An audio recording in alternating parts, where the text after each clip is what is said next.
Vamos, me preguntaba que cuál es el objetivo de esto, ¿no? Sí. Bueno, pues yo lo voy a decir. Hace unos años estabais en lo que se llama la escuela primaria y anteriormente, supongo que básica, guardería, etc. Este es el hall del Instituto Padre Isla, ¿vale?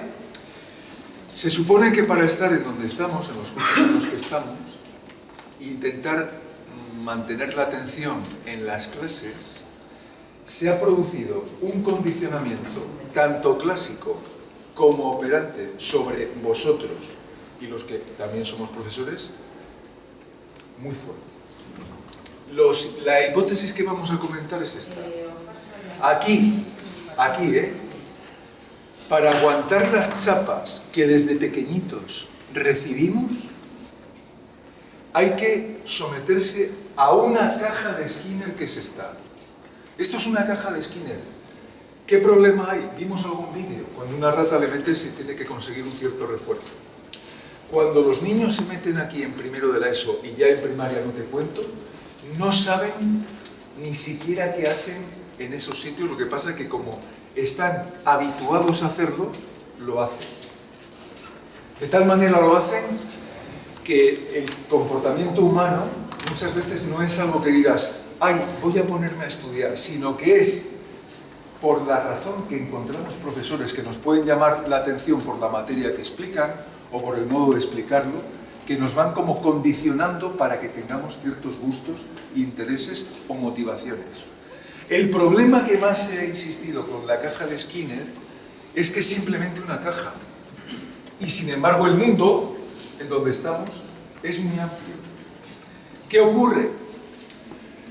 Pues que esta es una caja de Skinner que compite con otras cajas de Skinner. Ejemplo, el instituto le gusta a muy pocos, a no ser porque encuentra refuerzos secundarios como amistades, como caer simpático, ser saludado por nosotros, convivir. Esos son refuerzos secundarios. De momento los primarios no aparecen, a no ser que te regalen pues un lavavajillas o una, no sé, una tienda, una casa de muñecas o lo que sea, ¿no? Con dinero.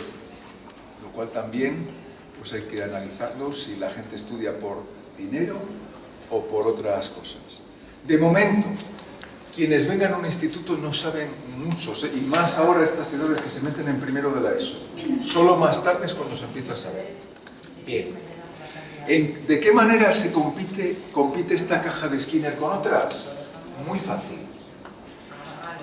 Por ejemplo, si alguien cae en un grupo de amigos en el cual se le tienta o se le condiciona y se le dice, tú métete de 8:30 a 2:30, como ha pasado muchas veces en otros bares aquí aledaños, la persona empieza a descondicionarse. Entonces la tarea de los profesores es tratar de llevar el control, porque si no vienen los alumnos se pone una falta y de ahí se va mandando informes a casa. Si eso funciona bien, es muy difícil que los alumnos no vengan, a no ser que en su casa, como se suele decir, se pase de todo. ¿Qué pasa? Es decir, cuando las personas no valoran la educación y la forma de que a través del condicionamiento, que no lo llaman condicionamiento, hay que hacer aquí horas, se empieza a descontrolar la gente. Esto por una parte. Por otra parte, cuando nos metemos de 8:30 a 2:30 y luego hay un recreo, el recreo vendría a ser, igual que las pausas, momentos de refuerzo social. Con ciertos profesores ya habéis comprendido muy bien que son estímulos discriminativos para mantener la atención, porque son más severos en la aplicación de los refuerzos y de los castigos. Y con otros no. ¿Sí o sí? Yo creo que sí. Vale. Entonces, ¿recordáis en el mito de la caverna cuál era el trasfondo de todo esto, que se les metía a los esclavos y tenían que estar ahí y que no sabían nada? Lo vamos a comparar con los niños que antes hemos hecho de la guardería, porque no es nada fácil que un niño que está naturalmente hecho para jugar se le vaya metiendo en una guardería y se le someta a una instrucción de autocontrol. Ahora bien, y esto quiero que lo penséis, ¿por qué existe el autocontrol en nuestra conducta? ¿Por? No, no es eso, sino que ¿por qué existe el autocontrol en nuestra conducta? ¿Por qué creéis que puede existir el autocontrol? ¿Porque nosotros queremos o porque hay antes los adultos, la gente madura, las que nos pone de alguna manera las reglas, las normas, etcétera? Es decir, el autocontrol es porque el niño madurativamente desde su infancia empieza a madurar, o es porque desde pequeño se le está diciendo, recordad a Freud, el superyo, hay que hacer esto, no hagas lo otro, etcétera. ¿Por qué? Porque lo han dicho. Nos lo han dicho. Y porque nos han castigado en el caso de que no lo sea así. Bien. Toda esta caja de Skinner, todo está hecha para una cosa, para que los alumnos se metan aquí y estudien las materias que hay. Observad que nos metemos en un instituto y no es como cuando vamos a una cafetería o a un local comercial que allí te puedes distraer de todo. Aquí en las clases, luego nos metemos en una, tenemos las pizarras, las mesas idóneas para que nuestra conducta esté controlada por la mesa, los bolis, las pizarras, etc. Si faltamos, como hemos dicho antes, se nos ponen faltas de asistencia y luego vamos a ir a lo que ocurre a lo largo del curso. ¿Qué pasa cuando la gente estudia y se aprueba? ¿Qué puede pasar en casa o con los profesores? ¿Esa persona tenderá a estudiar más o menos? Pues depende. No, depende, en principio todo depende. Pero en principio, si una persona estudia y aprueba y otra caja no la contracontrola la conducta suya, es decir, que no se nos meta en otros ámbitos, ¿tenderá a estudiar más? Por una razón. La conducta, esto es básico para cuando me hagáis el estudio institucional, la conducta solo se mantiene por una cosa, lo hemos dicho en su momento. La conducta se mantiene por las consecuencias, de tal manera que a un alumno o una alumna, en el caso de que pasa desapercibido delante de sus profesores, por ejemplo en primaria o en los primeros cursos de secundaria o más adelante, puede de alguna manera decir, no me gusta estudiar, porque no encuentra ningún aliciente, lo cual es normal y se puede entender como una crítica a la escuela, porque pensemos que lo que hacemos en la escuela, y no es una idea mía, sino de muchos educadores, es lo menos natural hacerlo. Pero hay que hacer eso para que la gente estudie y salga preparada para otras cosas, como por ejemplo en inglés, en los idiomas, en una formación mínima de lengua, de matemáticas, etc. Por lo tanto, la conducta solo se mantiene por las consecuencias. De ahí el sistema de premios y castigos. Premios, aprobado, bien, notable, sobresaliente, y castigos, lo de abajo. Que sumado con las faltas de asistencia, los partes que se ponen muchísimos en primaria, secundaria, aquí en los primeros años. Eso todo nos lleva a una cosa, que el desgaste de los profesores y de los compañeros que están en clase con otros alumnos es muy fuerte, pero hay que actuar de tal manera que como no actúen los profesores, un profesor se puede ver totalmente tiranizado por un alumno, porque le empieza a hacer a la clase y a él mismo la clase imposible. Entonces hay que jugársela y hay que poner parte, porque encima además otra cosa, si el parte no es instantáneo, es decir, si alguien hace algo malo, como hemos dicho, y no es consecutivo, instantáneo el castigo o el premio, se pierde la relación de contingencia.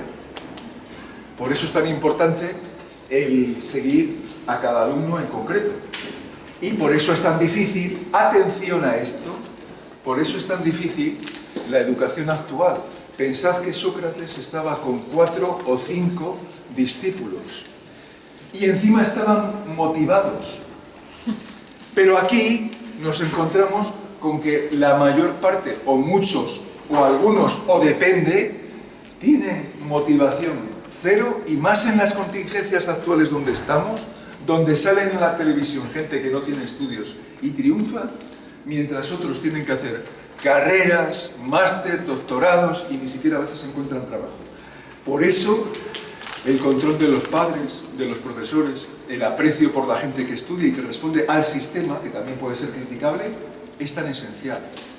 De alguna manera, cuando todos nos metemos, no es el caso de Sócrates con 5 discípulos, encontramos que cada uno es hijo de su padre y de su madre, y pensad en los profesores, sobre todo, pues de 35, 40 alumnos, lo que supone eso para una profesora o un profesor.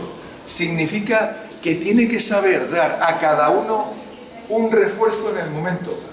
¿Lo veis viable o inviable? Viable. Inviable. Yo lo veo inviable, por una razón, porque solo hay un controlador, solo hay uno para muchos, de tal manera que en ciertas escuelas se ha dicho que habría que dar educación, según ciertos psicólogos, para 2 profesores, y no solo uno. Es, desde mi punto de vista, imposible. Si la gente no viene preparada y formada de casa y no se le ha condicionado a que no puede transgredir ciertas normas, comportarse bien. Y de ahí, y esto es también importante, la existencia de comportamientos disruptivos. ¿Qué hay que hacer cuando hay comportamientos disruptivos? El profesor y toda la teoría conductista, cuando hay comportamientos de niños que llaman la atención, hemos visto generalización, discriminación, extinción, recuperación espontánea. Lo único que puede hacer, pero hay que ser muy hábil. Y os digo una cosa, los profesores no estamos preparados para eso. Incluso los que han estudiado psicología, como no lo practiques, no se te pierde. Cuando un alumno está haciendo el tonto, lo mejor, porque claro, está reforzándole el grupo, lo mejor sería extinción, es decir, no hacerle ni caso. Problema, que como le hacen caso los que le ríen la broma, pues entonces está reforzado por los compañeros. Luego entonces ahí el profesor tiene que llegar a ser más hábil y hacer un análisis conductual de lo que ocurre. Entonces, pues este es el panorama, que aquí se quita la bobadita de soy libre, tengo voluntad, he querido ser médico porque me ha dado la gana. ¿Qué dices, hombre? O yo estudiar lo que estudié porque me dio la gana. Te meten en una institución, esta. Si consigues que algún profesor, profesora, te motor, pues a lo mejor sigues unas directrices, pero pensad en pueblos o en sitios de Madrid donde hay multitud de marginados, de gente muy problemática, no por ellos, sino por las circunstancias en las que están.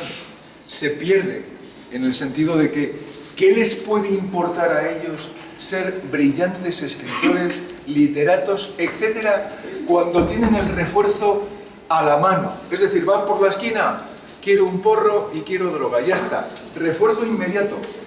Eso se ha estudiado mucho el tema de las drogas, de cómo de alguna manera son, pues, posibilidades para no hacer otras tareas. En ese sentido, entonces, se puede hacer alguna preguntilla antes de que pasemos a explicar otra cosa.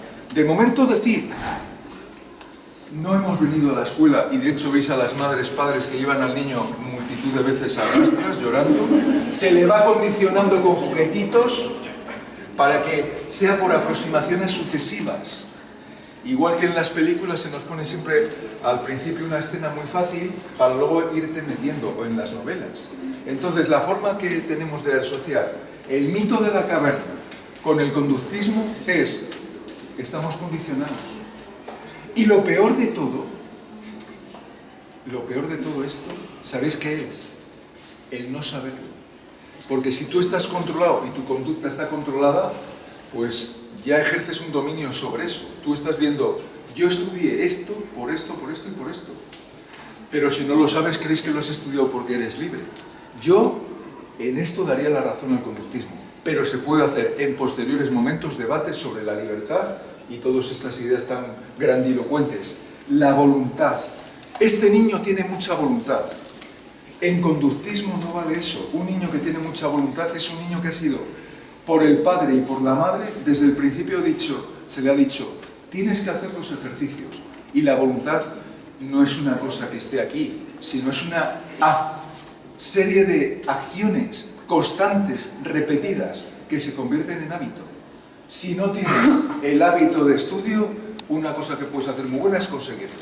¿Cómo se hace? Se empieza, se pone el horario. Es difícil si alguien no tiene a veces gente que le puede condicionar. Es muy difícil. Entonces es una realidad evidente. Hemos estado en tiendas como, por ejemplo, cuando fuimos a Ordoño y habéis hecho la mayor parte, bueno, muy bien las exposiciones.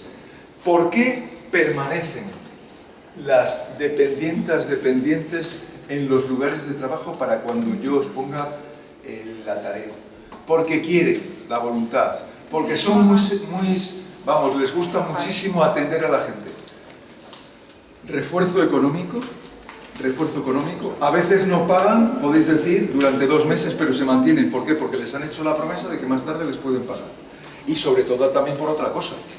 Admitamos una cosa, un profesor puede aprobar una oposición y resulta que su única motivación podría ser económica, pero si solo fuera económica lo tendría muy fastidiado.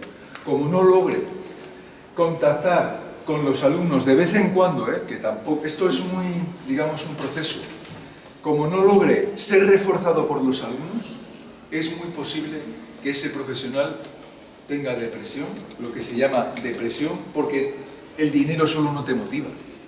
No te motiva, porque son muchas horas de tu vida, son 30 años hasta que te jubilas, o 35 como mucho, ¿no? Y maestras y maestros. Luego entonces, las dependientas en los supermercados y tal, están ahí por el dinero, pero no solo. Si se encuentran con clientes que son agresivos, como a veces los hay, tendrá que ejercer su decisión de decir, pues mira, el dinero este que me dais aquí no me compensa, y por eso ahí hay un engaño, yo creo, porque no solo actuamos por dinero. El refuerzo económico es importante, pero si vas a un trabajo y estás de dependiente allí con tu corbatina en tiendas de ropa y el que viene pues le das un poco de empatía, le das un trato, se sonríe, interactúas, eso es una forma muy buena de mantener pues una profesión. Si no tienes eso, realmente es imposible. Es imposible. Es imposible que personas que están aquí trabajando, algunos se van a jubilar, llevan 35 años, se les motive solo por el factor económico. Lo mismo en ser policías o camareros. Yo conozco, y vosotros también, camareros y camareras que hacen un montón de horas. ¿Por qué aguantan? Me he preguntado. Aparte de que en breve voy a hacer una pequeña entrevista a alguna persona que me tiene totalmente pues interesado, ¿por qué puede aguantar tanto y ser sonreír a los clientes, etcétera? Yo entiendo que es por una cosa, porque o hacen eso o sería realmente más trabajoso. Cuando alguien disfruta en su trabajo, tiene que decir esto: o lo doy todo o me comprometo a no hacer nada. Entonces sería un trato en el cual tú tratas mal al cliente, el cliente no viene al negocio, no interactúas, no lo pasas bien. Lo mismo en multitud de profesiones. Entonces, hemos explicado pocas cosas. No nos hemos metido de lo que hemos visto, cómo aprendemos las letras, por generalización, que si la A más pequeña, la A, y luego sabemos leer. Ahí estarían los principios conductistas, vamos, de forma cabal. O la discriminación, como cuando decimos esto es rojo y la profesora nos pone un bien, nos refuerza para volverlo a poner bien. Rojo y la palabra rojo. Y verde y otros. ¿Hay alguna observación, entonces, del condicionamiento? Porque seguro que hay algunos que dicen, no, es que yo vengo a clase porque quiero. No, luego lo hablamos. ¿Vienes a clase porque quieres? No. Vienes a clase porque cuando has venido te han reforzado y entonces sí quieres. Pero cuando llegas a clase y no te refuerzan, no quieres. Excepto, hay un proceso ahí. Sí, a ver. Bueno. Venga, a ver, sí. Bueno, que a ver, entonces, aun estando yo condicionado también puedo condicionar, ¿no? Sí. Siempre, siempre. Todos nos estamos condicionando bilateral y multilateralmente. Sí. Y luego, por ejemplo, eso, en el que en clase un chaval está molestando, entonces lo mejor es pasar de él, tal y cual. Pero... No, sí, ahora te contesto. Pero, o sea, eso sería Solo Sí, con igual... respecto a eso dijimos antes una cosa muy clara, ¿eh? Sí, perdona. Eso sería igual solo en ese ámbito, porque en otros ámbitos de nada te sirve, o sea, por ejemplo, el pasar de ese tema porque piensas que así igual se puede solucionar o puedes dejar de eso, Claro, en otros... solo es en esto. No lo he dicho del todo completo. Yo he dicho, en este momento he dicho, cuando un alumno está haciendo la clase interrumpiendo, no lo he dicho del todo, y me gusta lo que me has preguntado. Tienes que no hacerle caso en ese momento. Y hay que hacerle caso, es decir, reforzarle positivamente cuando se porta bien. Cuando se porta bien quiere decir, cuando no habla, elogiarle, porque una de las cosas que sabéis es que hay mucha gente en la institución escolar que no se la valora, ni se la premia, ¿no? Entonces va por ahí la cosa. ¿Otra pregunta o otra observación? Sí. Lo que dijiste de que las profesiones que estudiamos Sí. están condicionadas, pasa con todas. Incluso si es algo que no has visto o sea, si vas a estudiar algo que no has visto en el instituto o en eso, en la primaria. A ver, Mafe, como hay por ahí unas ondas acústicas que me Por ejemplo, interfieren... A ver, venga, ven para acá que no hay problema de salir si quieres. No, en Venga, mi caso, que yo quiero sí. estudiar cocina. Yo nunca he visto cocina en el instituto. Es que las cajas de Skinner no es solo esta. Hay televisión donde puedes haberlo aprendido. Solo aprendemos por una... Aprendemos o de forma modélica, viéndolo a otros, o en el ambiente. El aprendizaje vicario, de bandura, o lo que vemos en otros. Entonces, nadie que venga de la luna y nunca haya visto cocina querrá hacer cocina, porque no sabe nada de eso. Siempre nuestra conducta está en función de lo que vemos. Por eso queremos ser actores, profesores, médicos, un trabajo que no haces nada, puede ser político, etcétera, ¿no? Bien. O no haces mucho, vamos. Pero entonces también te condicionas desintencionadamente, o sea, te condicionan desintencionadamente a veces. Porque a mí nadie me intenta condicionar para que yo estudie. A ver, me refiero, yo ahora mismo nadie me está condicionando para decirme tienes que estudiar esto o tienes que estudiar este otro o lo que sea. Yo si quiero estudiar algo, igual es porque me han condicionado desintencionadamente, ¿sabes cómo te quiero decir? Sí, hay veces que alguien no a lo mejor ni repara en ti y te ha condicionado sin ella saberlo para que tú estudies algo, ¿no? Quieres decir, por ejemplo, sin intención. Una persona puede condicionar a alguien, sin ninguna intención, ¿no? Sí. Pero también te puedes condicionar a ti mismo. Sí, pero una cosa, ¿solo nos condicionamos a nosotros mismos? Esto es una buena pregunta también, por lo siguiente. Nosotros nacemos en un ambiente y nos empiezan a hablar los otros. Lenguaje, nadie habla español porque quiera. Dice, soy español, hablo español. Hablas español merluzo porque te han enseñado español. Si no hablarías catalán y español o otras cosas, ¿no? Que no las entiende nadie. Bueno, bien. Entonces, nuestro discurso siempre interior responde a lo de afuera. De tal manera que muchas veces de lo que nos decimos, lo decimos porque está en el ambiente. Ahí habría mucho que hablar entre lo que piensa el sujeto que cree que piensa porque sí, o lo que piensa porque los otros se lo están diciendo. Pero por ejemplo, para hacer algo que tú quieres hacer y que te gusta hacer, pues si eres pequeño y empiezas a pintar, Sí, te gusta cómo queda y dices, pues me gusta, pues sigo. claro. Entonces te condicionas a ti. Sí, porque tú mismo has visto que eso es reforzante para ti. Eso es lo que llamamos autorrefuerzo, ¿vale? Es como aquel que dice, a mí me encanta fumar y se refuerza y dice, qué bonito es fumar, qué tal.